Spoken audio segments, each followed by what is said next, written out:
Hello, everyone, welcome to another webinar by filerskeepers.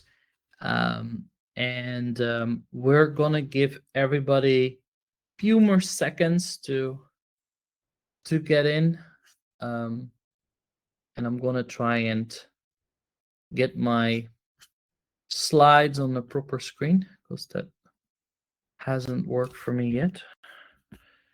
But I'll be sure to do that within the next few seconds.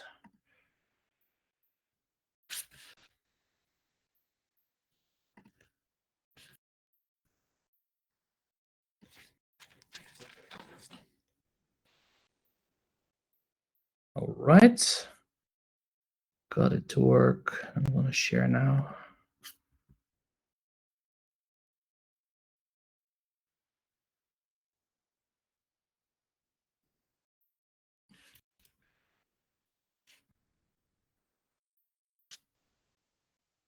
Right, now I'm ready for you. So hi everyone. Welcome to another webinar of filerskeepers. This one is about defensible deletion. When, how, where to start. It's a monumental task, and I'm also always very proud of any client or friend or partner or even competitor telling a success story about data deletion. It's not easy. It's scary. So I'm very, very happy to dive into this. And, I can't stop talking about it. filerskeepers loves to keep because it's in the name, but we are not afraid to delete. For those of you who don't know me, I'm Wanne Pemelaar. I'm the co-founder, currently CEO for filerskeepers and a little baby company called Lawstronaut. With filerskeepers, we read all the laws in the world, take from their rules that tell companies how long they should store their records and data, and then we help apply those rules to the records and data of our clients by building retention schedules. We have a dashboard where where multinational organization and large domestic players can say, hey, I'm in these jurisdictions, these industries, build me a bespoke retention schedule, which we then do. We can calculate what's the most optimal retention period given all the countries and states you're in, and we'll tell you what your residual risk is. And we can keep it up to date. So when the law changes, we can send you a ping, say, hey, the law went from 3 to 5 years. Do you accept or decline? Our users are in control of their schedule. Scheduled in, they can, it's not the end of the road. They can then publish it for their users. They can connect it to other systems. We're building a lot of connectors because we want to solve records retention once and for all. And we cannot do that alone. We have a lot of partners that we work with. A fun new feature within our dashboard is that you can now chat with each other when building a retention schedule. So you can actually say, hey, could you please change the process, and then have a conversation about this. So we're pretty happy with that part. But now that our clients have an up-to-date retention schedule, they come to us and they go, now what? And then I say, well, now you delete, right? And we've all been there. A retention period has expired. The system says delete, and yet something inside us hesitates. And I always wonder, why does deletion, the simplest act of compliance in a way, feels so difficult? And that's what I want to zoom in. But not before I share a little anecdote, which is real right now. I'm not kidding. This is a national problem at this moment in the Netherlands, where I'm from. The Netherlands has a record-keeping problem. And I'm not saying just a few people, but the entire country, the tax department and all homeowners. Why is that? Well, in the Netherlands, we have a system where you can deduct your mortgage interest from the tax, at least in part. And because the economists tell us that that's not a really good system, we shouldn't be able to deduct our mortgage interest from the taxes, personal income tax, we should build that off. And the first mortgages that will not be able, where you won't be able to deduct your interest, will be expiring in 2031, and for older mortgages entered before 2001. So now it's for everyone to prove that a mortgage was entered into before 2001. There's only one catch: the banks and the tax authority have all deleted their records.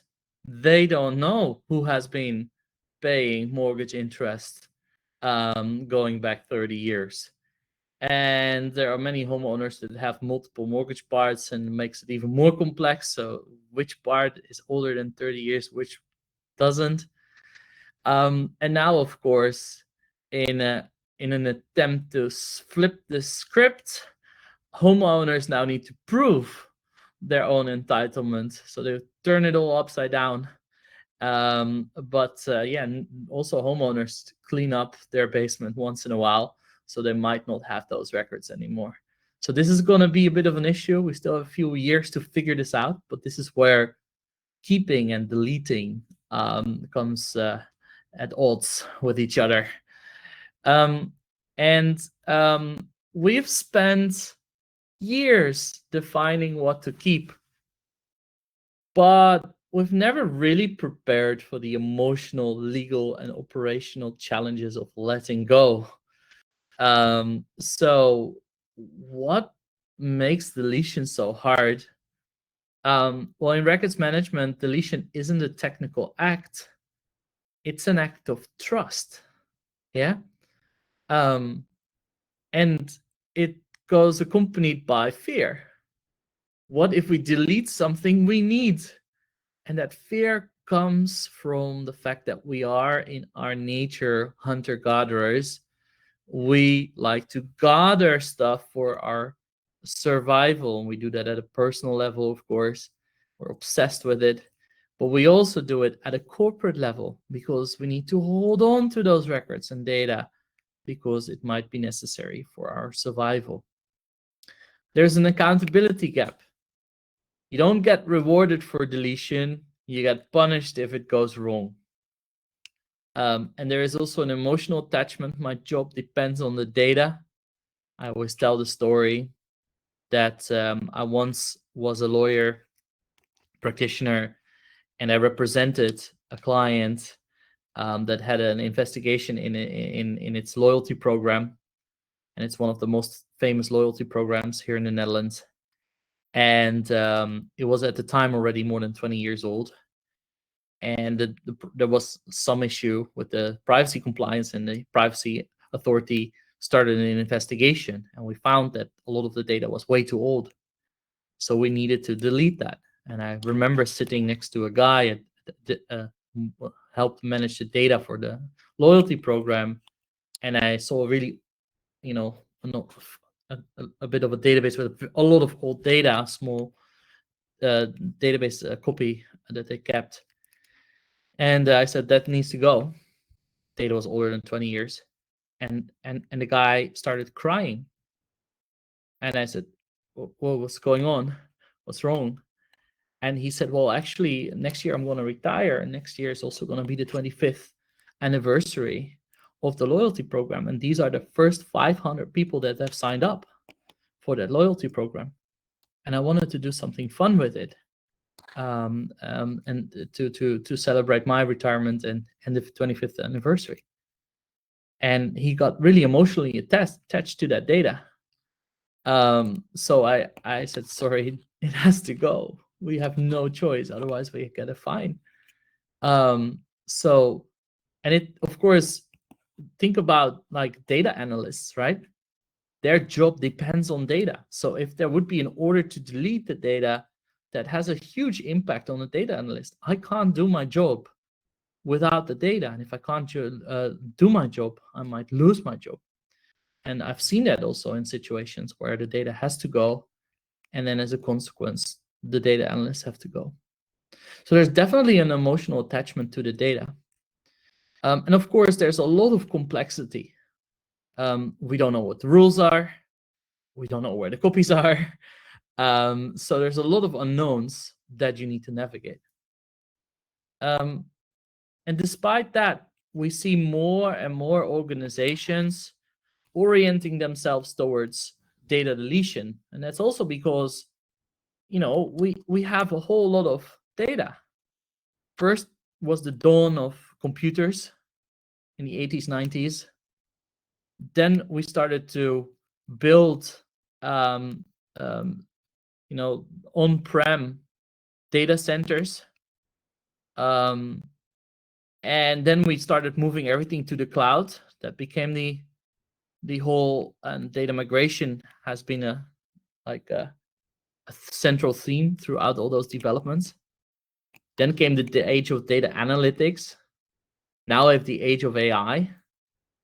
And there's so much focus on keeping the data that we have forgotten that we also need to do data management and lifecycle management. And suddenly people are also realizing that we can't continue hoarding the data forever, because that internet and that cloud computing and all of that isn't going away.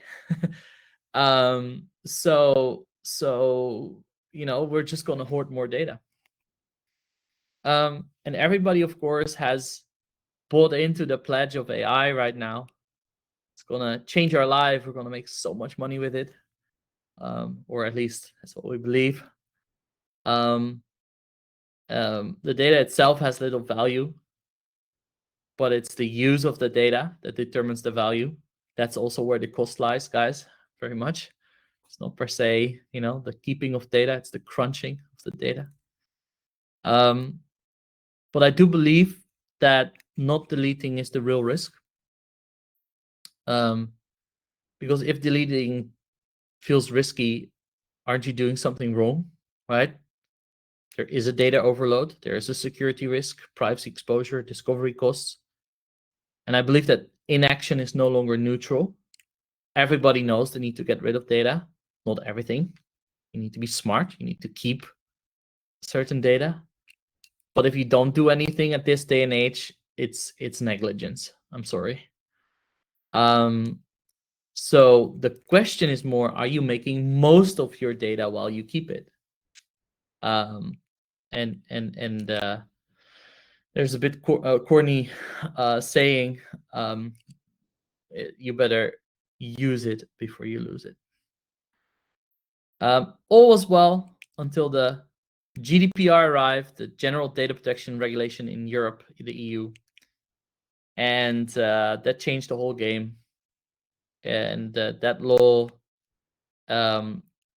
was a continuation of the privacy regime in Europe, but then the stakes were raised, higher fines and all of that. And in its wake, hundreds of privacy laws came to be. And that's why most regions in the world now have omnibus or sectoral privacy laws, or both. And I always show these slides every single webinar, every single presentation I give, but the intent of the legislature is to really create real compliance with the law. There's a lot of enforcement that backs that up, and there's a requirement in there that thou shalt keep data no longer than necessary. What does that mean? Well, necessity means that it's proportional what you're doing, and there's no other way. And how do you prove necessity? That's very tricky, but it's not just saying, oh, I got a business need. A business need is one part of the thing, of the solution. I need to keep my my customer data 10 years. Why? Well, because my product life cycle is 10 years. Okay, can you prove that? Qualitatively, by means of an example, or quantitatively, by means of statistics. I can prove that. Okay, great. That's a business need. That's not necessity. So in order to show necessity, you need to play devil's advocate. I am not going to be granted 10 years. The regulator only gives us 5 years. What would happen? Something would break. That's very important. Necessity means that if you don't do it, something breaks. So if we do 5 years, something breaks. What breaks? Well, we can't see this trend anymore. Okay. Can you show me by means of an example, qualitatively, or by means of a statistics, quantitatively? If you can, now you got a beginning of a story to prove necessity. You can back that up by mitigating measures, security measures, by tying what breaks up to your purpose, and then you got a better story. But that's how you prove necessity. And anything you can't prove like that, technically speaking, should go. It's not just the EU.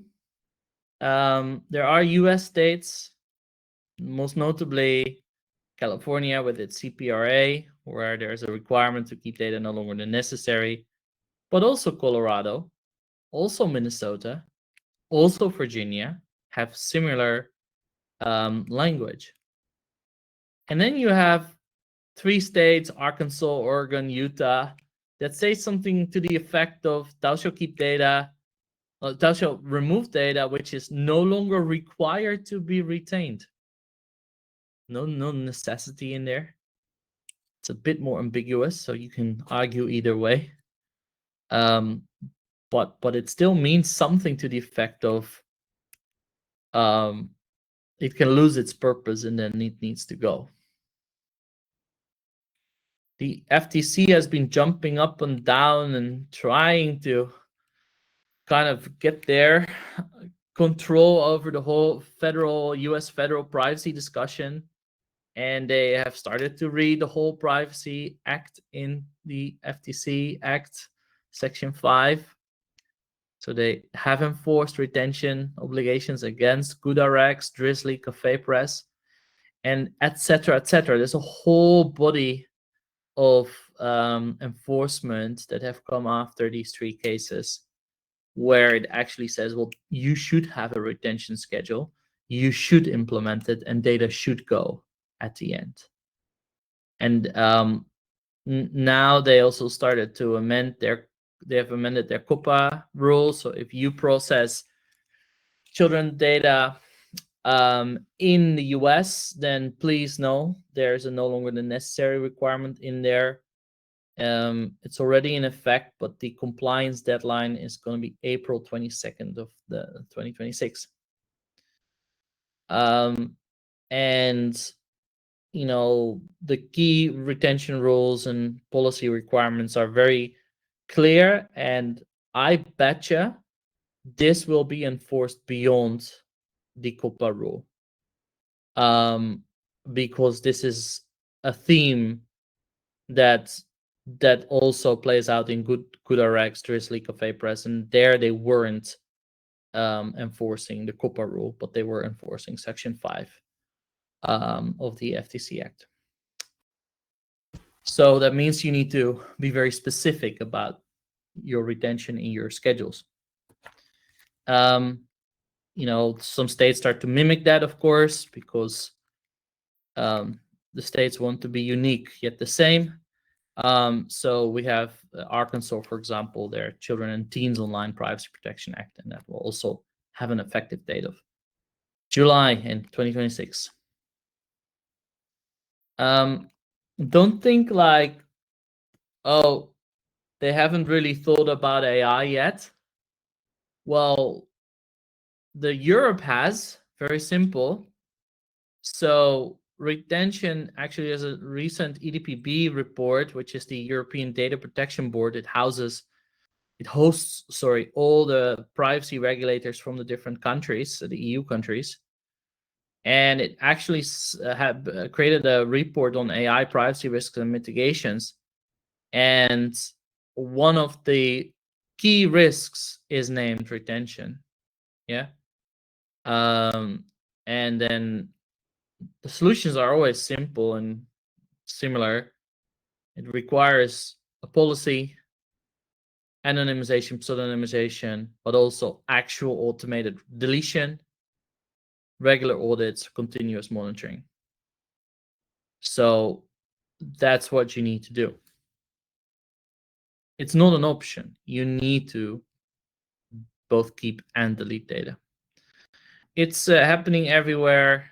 In Australia this year, 50 retailers were targeted for in a record-keeping blitz, as they called it. China has clarified retention in its cross-border data transfer rules with their official Q&A. So it is very important that you comply with retention rules.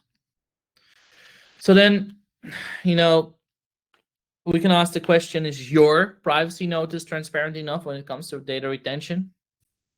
Are you calling out the retention periods in your schedule? And then you might argue with me, you say, well, that's not really required under the GDPR. You don't have to put in a timeline, and I agree. You have to put in the mechanisms and conditions by which you can determine the retention period.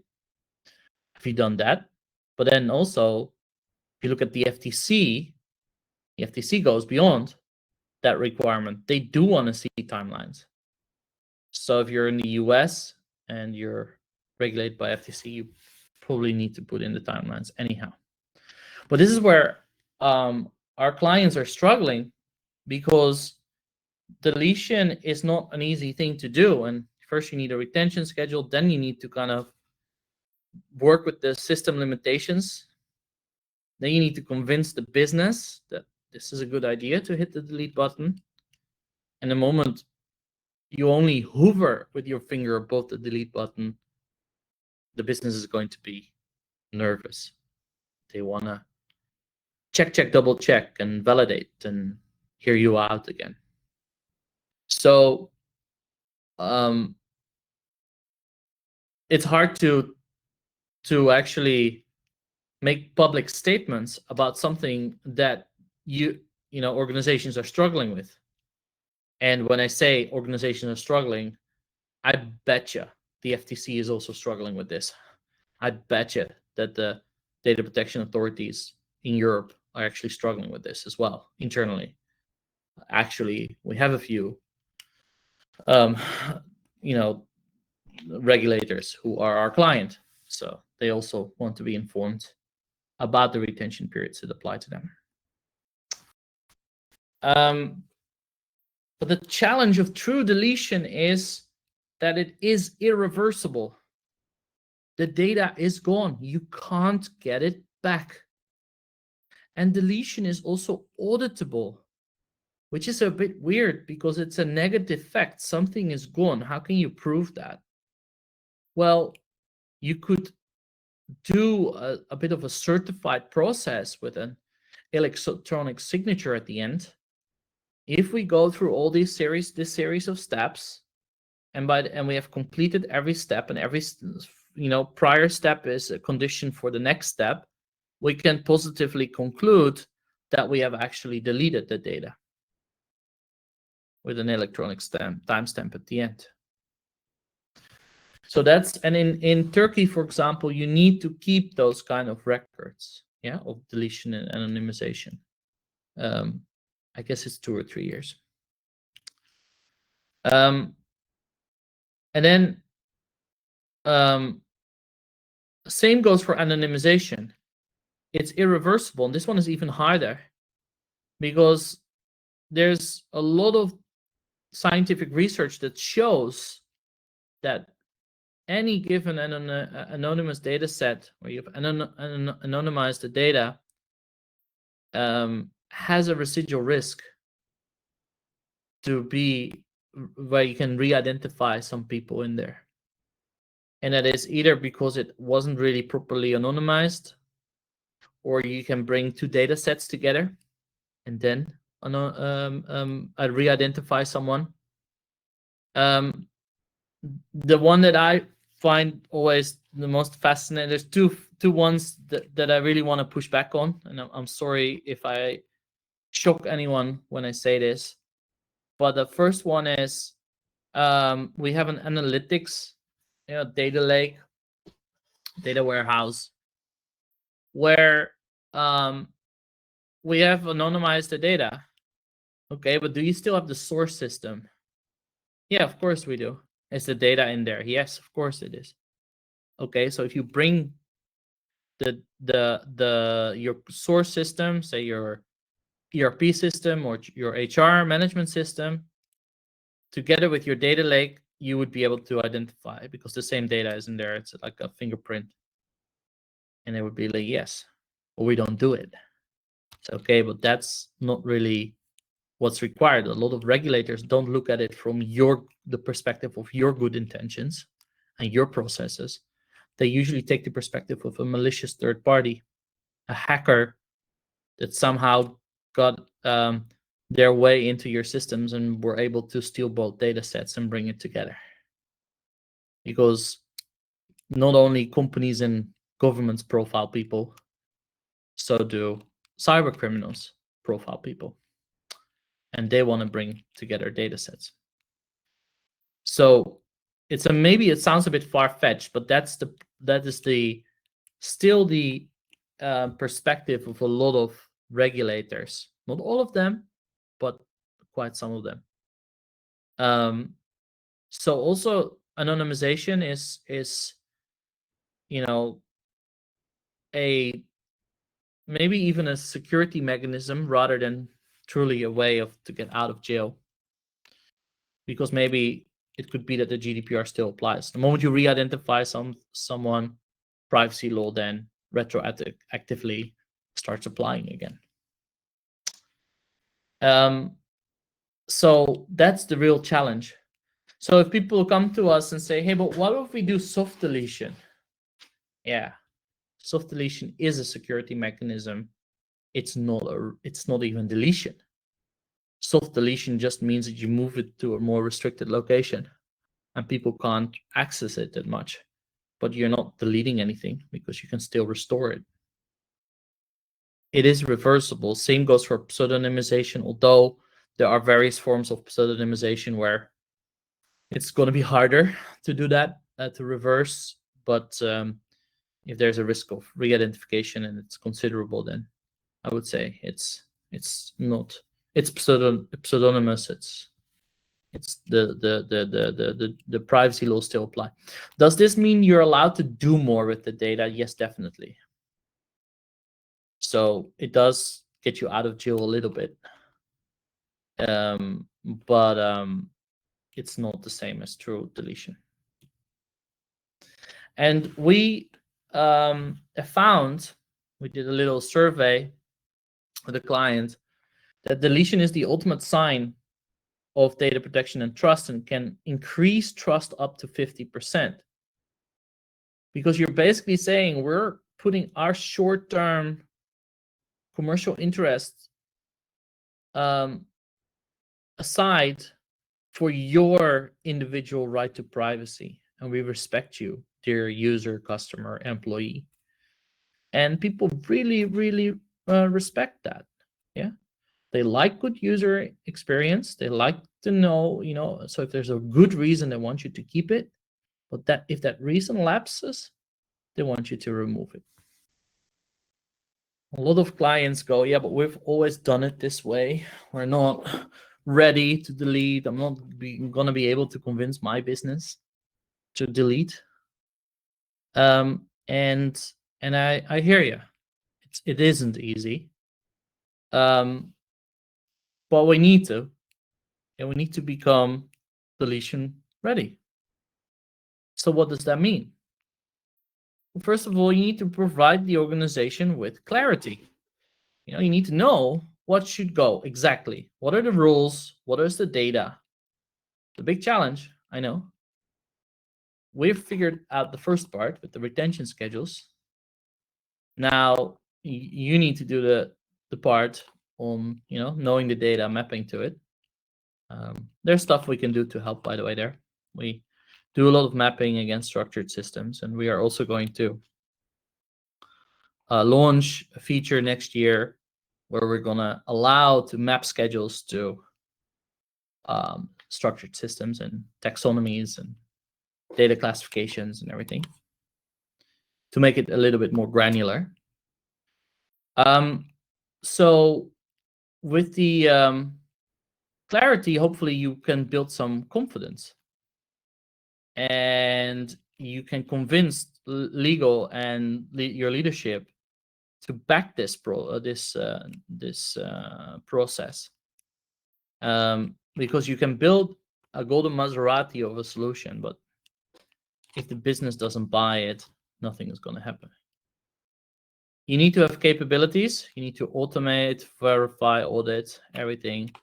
You need to build a culture where it's normal to see deletion as a positive act. And you don't need to solve everything in one go. I'll talk about that later in the webinar.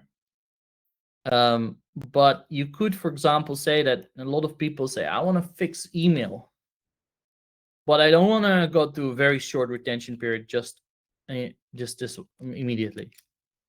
Okay, then if you're not going to do massive data discovery on your email, you want to implement an omnibus retention period, start with 10 years. 10 years is not forever. It's still very long. Not many people will be offended if the email from older than 10 years is gone. If there's something important, you might just file it somewhere. Maybe you want to do some limited data discovery to capture the crown jewels before it goes, like contracts and important notices and documents. But yeah, that's how you can work on normalizing, and then you go step by step, shorter and shorter. Maybe you go from 10 to 7. If you want to go shorter, 7 to 5, 5 to 2, whatever you feel comfortable with as a retention period for your email.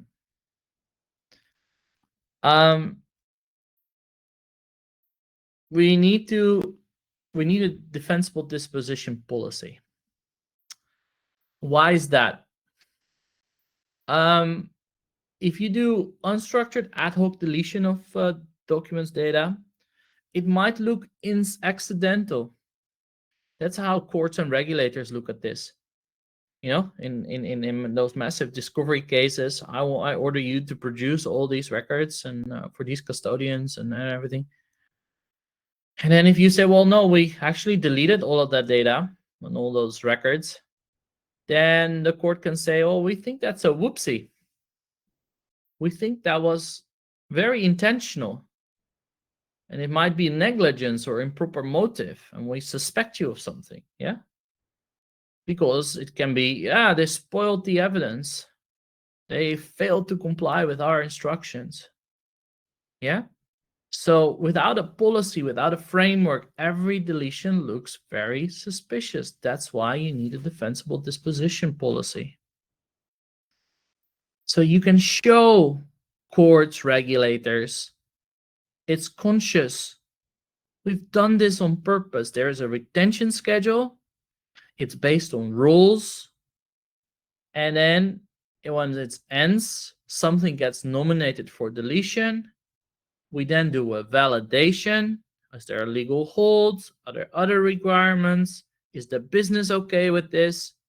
Then it's been approved by legal, tax, or whomever is responsible, and it gets deleted, and that deletion gets documented with an audit trail.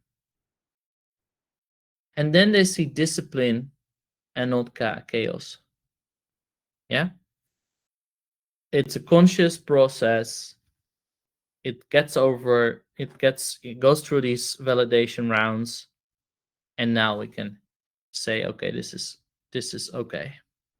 Are you gonna run this real time? Yeah, maybe. I think the validation can be on the level of a process.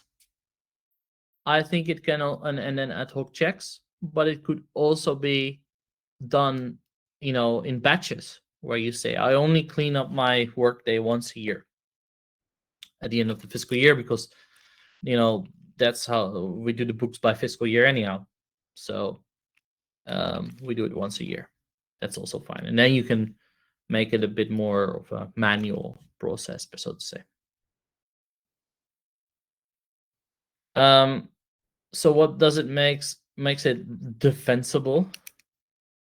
It's a routine process, and there are independent checks, and you ensure that it's all secure and unrecoverable. You keep evidence. Um, that's what makes it defensible. Um, and you can do an annual review. It can be continuous, and it's also good to do regular legal hold and reviews. I always believe that you should start with legal holds. I'll talk about that in a minute. Um, and it's good to always do checks. Always look at the legal holds. Are they still active? Um, and I think what is very important also is that you practice secure destruction. Again, real destruction needs to be irreversible. That means that if you click on a regular delete button, that doesn't necessarily mean it's all gone. There's sometimes insecure deletion, and you can still, with forensic tooling, recover the data from any drive and anything. And the fact that you're in the cloud doesn't exonerate you from checking with your cloud vendors on how they do this. So I thought, wanted to give a bit of a shout out to some of our partners who do deletion really well. We have many partners, and I think we have too many active in the deletion space to all call them out. But I thought, like, why not mention a few? Blanco. Blanco is one of the original hardware and software deletion softwares. It was started by a Finnish journalist who was a bit of a geek, and he loved to write articles about privacy and security at a time when it wasn't that sexy yet. But he bought computers, used computers from hospitals, and then he would just start mining the data and see what kind of fun facts he could find out about anyone on those computers. He even found a few celebrities. And he wrote articles about this. And then he discovered that nobody was actually doing secure deletion on hardware. So he started a company that is now Blanco, that permanently deletes data from devices, laptops, desktop servers, hard drives, mobile devices, and now also, of course, virtual and cloud environments. So also the software. One of their big customers in the beginning was the NATO. They wanted to securely erase any information. Big cloud vendors as well use them. So if you have a lot of devices that still need to be wiped before you can, sell them or otherwise dispose of them, then please, you can reach out to us. We can get you in contact with the right people. Anonymization of documents. Yeah, there's a really cool Danish company called ClearDocs. They do AI-powered redaction of any documents. So maybe you want to preserve the documents while anonymizing it, and that can be done by them. They can figure out where the names and addresses and everything is, and they can redact it through AI. They can also do pseudonymization. I like that really a lot in their tool. They can literally consistently refer to a certain party as party A, and then the other party as party B, or whatever name you give it. Meaning you will be able to still logically follow the structure of the text and understand this is an obligation for party A and this is for party B. So it's magical in M&A deals or discovery cases or anything. So I really like this. It's a very good idea, well worked out. Now, don't forget about your social media, guys. There's another service provider, Redact.dev. What they do is they do mass deletion of all your social media comments, DMs, likes, and especially folks that are in the consumer retail space that just post a lot on a lot of different platforms. might just sometimes just wipe their comments because there's a retention period there as well. And maybe there's just some stuff that they want to forget on those platforms. So and this is the flip side. If you are, this is what almost no company thinks about.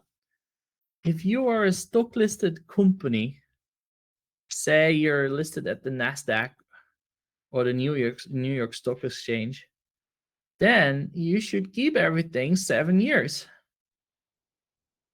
All your public outings, that is your website publications, your social media publications, all of that needs to be kept 7 years. And maybe globally, let's say 10 years. So companies like Redact and Page Freezer, they actually would create a way back machine for your own posts on social media and your website, because whatever you publish can have an effect on the stock and therefore needs to be kept. It's all the rules. Yeah. So, and what is important is that you also ensure the integrity and authenticity of all that information before you before people claim that you actually said something you didn't say. So those tools can help with that as well. I did promise to not go on forever, so I'm gonna make a few selections what I'm gonna say next. I won't keep you too long. We'll probably just keep some for the next webinar. But when you start thinking about deletion, the first thing you need to do is think about the legal holds. You can't delete data before you know fully well what your legal holds are, who are the custodians. Do you have a tool where everything is in? Have you lifted all the legacy holds? It's also something that we see go wrong most often. People are so focused on issuing legal holds, they forget to lift them, can lead to non-compliance. And then, of course, like there's an active hold. Do they expand across all departments? And do they apply internationally? A lot of folks tend to believe, but I sometimes find it very hard to believe that some data in Fiji is relevant for your Brazilian or US e-discovery. Just saying. And if it does, then there will be a clash usually between the local privacy law and the e-discovery requirement. And that usually ends up in a privacy violation, because usually companies choose to give prevalence to the e-discovery rather than the privacy law. You have to make a choice.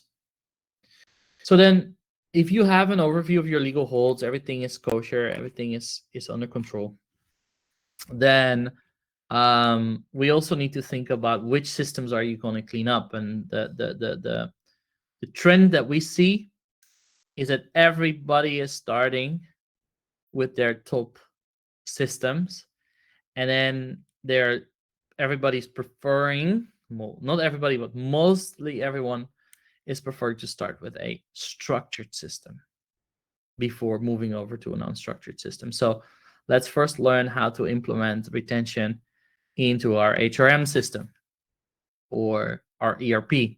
Mostly at this moment in 2025, we saw companies fixing their HRM system. And it's also meant as a pilot to show leadership. It can be done. Please, I say this a lot, but please don't promise your leadership you're going to fix all their problems. You're going to be setting yourself up for failure. So please pitch it as a pilot. We're going to start with one structured system. I want to show you. It's a very good way to test your data, your defensible disposition policy, to go through all the motions, to go through all the checks, sign-offs, and everything. Does it work? How does it work? In the moment our clients have done their HRM system, they go, now what? And then we usually say, well, you still need to limit your scope, but now we can kind of see you can do your top 10 systems, or you can actually go by department or team. So you can do HR first, because you've just fixed your main HR system. So why not then look at all the upstream and downstream systems? Your recruitment, payroll, benefits, sick leave administration, workers' comp, whatever it is, fix all of those.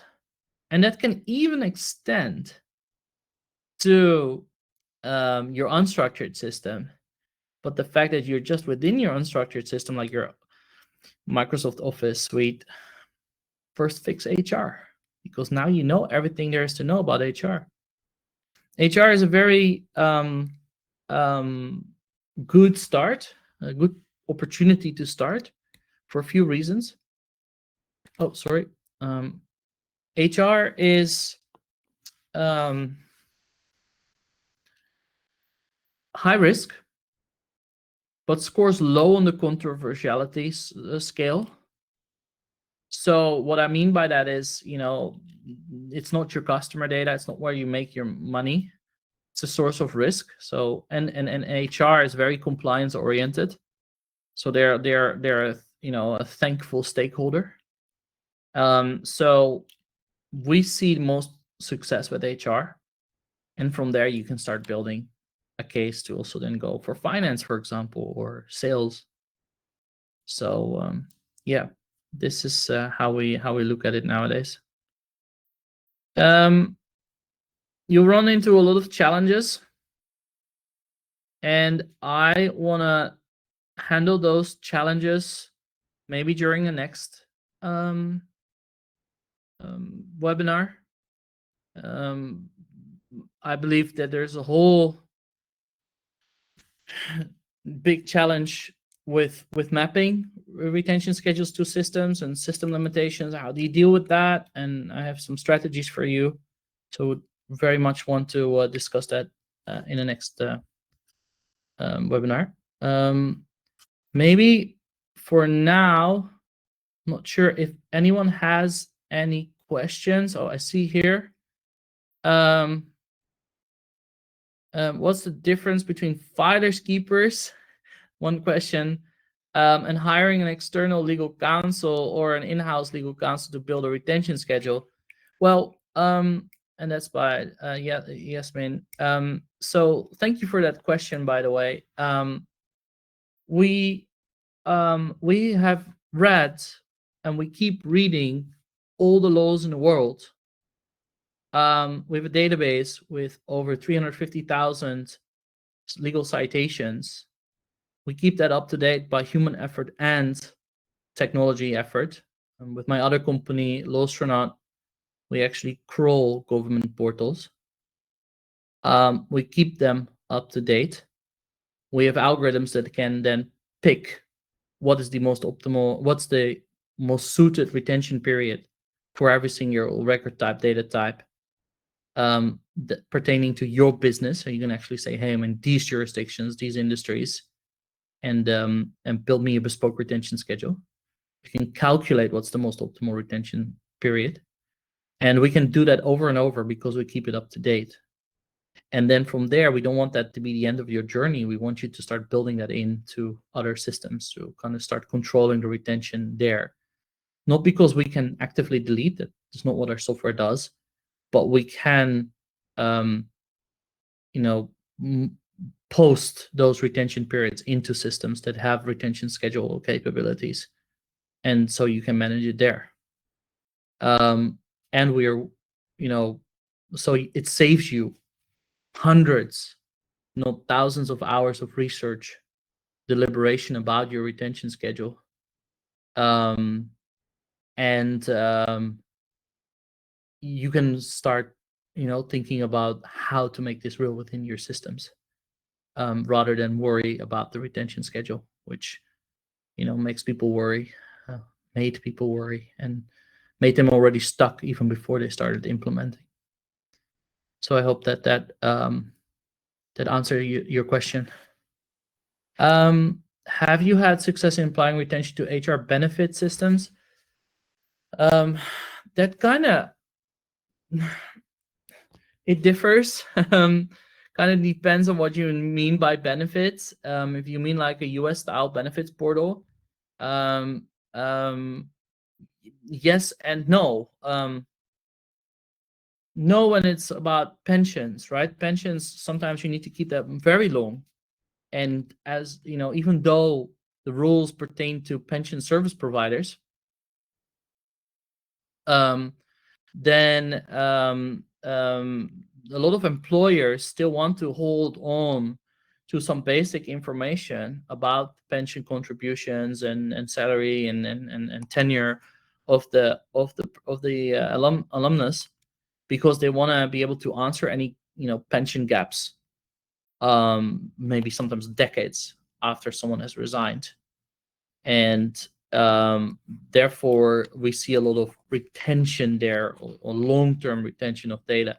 Maybe the rules tell you, well, it can go, but then a lot of people just want to, yeah, provide that service. But you should apply data minimization. So, and you have to really look into what is the purpose of the um, of the scheme, basically, of the benefit scheme. How long has it been running? A lot of people just keep, a lot of companies keep the data for as long as the scheme runs, and then deletes. Yeah, so it becomes more of an ad hoc process, basically. We have a definitely in the payroll benefit, part, that's where, yeah, we've been very successful, and it's possible. Although my criticism of the payroll and payroll benefits portals is that they don't have enough functionality to get rid of data on a more country specific level. Not some do, but not all of them. And yeah, we'll be very happy to share slides with anyone who has registered and attended the webinar. So would be very happy to do that. So that's that. Any other questions? All right. Then I think I'm gonna keep it at that for now. I'm very thankful you all joined at this, well, late time in the year, so to say. A lot of people have already gone on holiday. We're getting more and more out of offices, and yeah, thanks for attending. Wishing you a very Merry Christmas, Happy Holidays, and a wonderful New Year. Hopefully, 2026 will be the year where we marry up records management and AI, and be very successful there. So thanks, everyone, and have a great day.